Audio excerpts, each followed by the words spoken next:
Saudara Panitia Nasional Hari Ulang Tahun ke-165 HKBP terus mematangkan persiapan ibadah raya yang akan digelar di Stadion Utama Gelora Bung Karno, Jakarta pada 18 Oktober 2026 mendatang.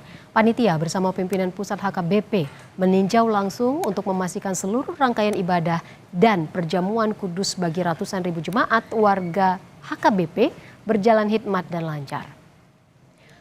Pimpinan Pusat HKBP dan Panitia Nasional HUT ke-165 HKBP meninjau langsung kawasan Stadion Utama Gelora Bung Karno, Jakarta, Kamis siang.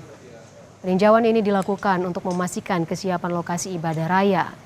Eporus HKBP Victor Tinambunan bilang bahwa momen perayaan kali ini bukan untuk pesta meriah, namun pengucapan syukur atas penyertaan Tuhan selama 165 tahun perjalanan HKBP.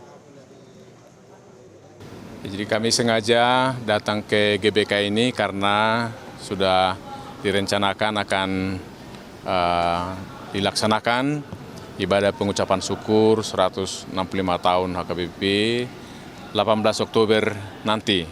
Ini merupakan pengucapan syukur ya, jadi bukan pesta besar-besaran yang meriah.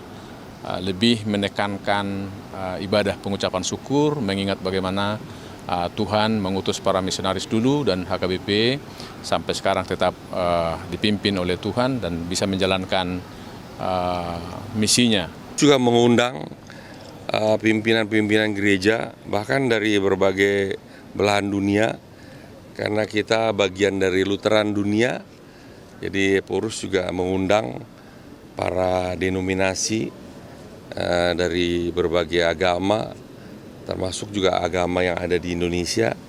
Ya, alokasi oleh Eporus itu ada sekitar 5.000 undangan